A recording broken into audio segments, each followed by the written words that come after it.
सारी चीजें थी जो वो कभी समझ नहीं पाते और कहता है कि जो हुआ उसके लिए यन ने मुझे कभी दोषी नहीं ठहराया। अब वो यन से मिलता है। यन चुड़ैल की वही बच्ची है जिसको लियांग ने बचा लिया था और वो यन के लिए खाना लेकर आया है। लियांग पूछता है कि शिकार कैसा रहा।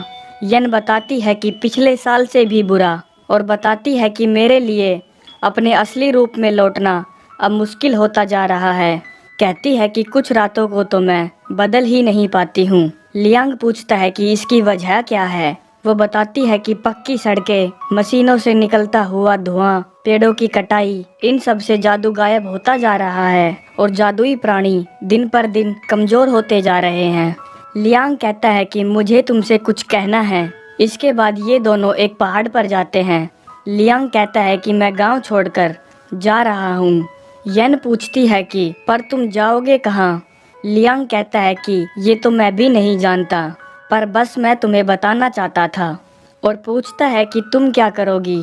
वो बताती है कि मैं कोशिश करूंगी कि मैं जिंदा रहूं। अब लियांग हांगकांग आ गया और उसे विक्टोरिया पीक ट्रेन में नौकरी मिल गई और अब देखते ही देखते लियांग को यहाँ पर 5 साल गुजर चुके हैं और इन 5 सालों में वो ट्रेन के पुर्जों को इस तरह से समझ गया था जैसे कि उसकी पेचीदा दिल की धड़कन। अब एक रात वो काम करके अपने घर की तरफ लौट रहा था, तभी वो देखता है कि कुछ लोग मिलकर एक लड़की को परेशान कर रहे हैं। ये प्यासे थे और अपनी प्यास बुझाना चाहते थे। लियांग उस लड़की को बचाने के लिए आगे बढ़ता है और वो देखता है कि ये यन है, वही चुड़ैल की लड़की जो कि इसकी अच्छी दोस्त है। वो उन्हें वार्न करके उसे वहाँ से बचा लाता है। यन बताती है कि मैं इस इंसानी रूप में कैद हो गई हूँ। ना नुकीले पंजे, ना नुकीले दांत, मेरे पास सिर्फ ये शारीरिक खूबसूरती ही बची है। अब मैं सिर्फ वही काम करती हूँ जिसका इल्जाम तुमने मेरी माँ पर लगाया था। मैं लोगों की प्यास बुझाती हूँ पैसों के लिए। पूछती है कि तुम।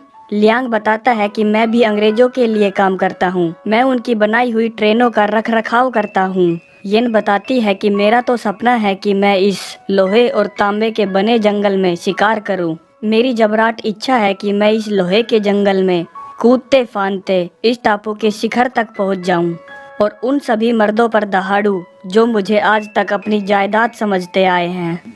अगले दिन हम लियांग को देखते हैं। वो बताता है कि जैसा कि मैंने यन को कहा, मैं इन मशीनों में एक्सपर्ट हूँ। शहर में टेक्नोलॉजी बहुत तेजी से बढ़ रही थी और जैसे ही वो बदलती, यन भी उनके साथ बदलाव में शामिल हो जाता और उसने ये एहसास किया कि उसे ट्रेन से ज़्यादा ऑटोमेटा में दिलचस्पी होने लगी थी। वो एक मशीनी रैबिट बनाता है जो उसे जादुई एहसास दिलाता है। अब एक रात जब वो सो रहा था, तब उसे अपने घर में किसी के आने की आहट सुनाई देती है। वो अपनी तलवार निकालकर उस तरफ आगे बढ़ता है और देखता है कि वो यन है और वो उससे पूछता है कि तुम यहाँ पर क्या कर रही हो। वो कहती है कि उसे मदद चाहिए। वो उसे एक कमरे में बैठा देता है और उसे कुछ पीने का देता है।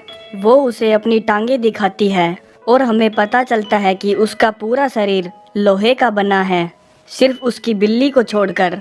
और बताती है कि गवर्नर कई महीनों से उसका क्लाइंट था जो बहुत अच्छे से पेश आता था। वो उसे पैसे देता था पर कभी भी उसके साथ अपनी प्यास नहीं बुझाता था और एक दिन उसने उसकी ड्रिंक में कुछ मिला दिया। जब उसको होश आया तो वो एक स्ट्रेचर पर बंधी हुई थी, जहाँ पर हम देखते हैं कि गवर्नर ने उसके पैरों को काट दिया है। बताती है कि वो सिर्फ मशीनों से उत्तेजित होता था। वाइग्रा की गोली उसके शरीर पर कोई असर नहीं करती थी और वो अपनी जिस्मानी प्यास को मिटाने के लिए एक अद्भुत मशीन चाहता था। बताती है कि एक रात मैं बर्दाश्त नहीं कर पाई और मैंने उससे मना कर दिया। वो गुस्से से भड़क उठा और मुझे मारने लगा। कहती है कि उसने मेरे साथ जो किया वो भयानक था, लेकिन मैंने जो उसके साथ किया वो उससे भी ज्यादा भयानक था। मैंने उसे तड़पा कर मार दिया। लियांग उसको संतावना देते हुए कहता है कि हम दोनों मिलकर सब कुछ पहले जैसा कर देंगे। येन कहती है कि इसके लिए बहुत देर हो चुकी है लियांग, मैं सिर्फ शिकार करना चाहती हूँ उन मर्दों का जो हमें सिर्फ अपनी जागीर समझते आए हैं। अब लियांग मशीनों का इस्तेमाल करके एक ऐसा जादू करना चाहता था जो उन्हीं के खिलाफ इस्तेमाल हो। वो येन के शरीर पर काम करने लग जाता है वो दिन रात मेहनत करता है। कुछ समय में वो उसे पूरी तरह से तैयार कर देता है और हम देखते हैं कि उसने एक ऐसी अद्भुत मशीन बनाई है जिसका मुकाबला कोई नहीं कर सकता। अब येन शिकार करने में पूरी तरह से सक्षम है और वो वहाँ से शिकार करने के लिए चली जाती है। सीन शिफ्ट होता है और हम देखते हैं कि अंधेरे में एक लड़की गिरती पड़ती भाग रही है। उसका पीछा कर रहे थे कुछ दरिंदे, प्यासे लोग, जिनकी प्यास सिर्फ वो ही मिटा सकती थी। इससे पहले कि वो अपनी प्यास मिटाते, येन वहाँ पर आ जाती है और उन पर हमला कर देती है। इसी के साथ ये कहानी यहीं पर समाप्त हो जाती है। इसी तरह का अच्छा कंटेंट देखने के लिए इस वाली वीडियो पर क्लिक करें और हमारे चैनल को सब्सक्राइब करना ना भूलें। धन्यवाद।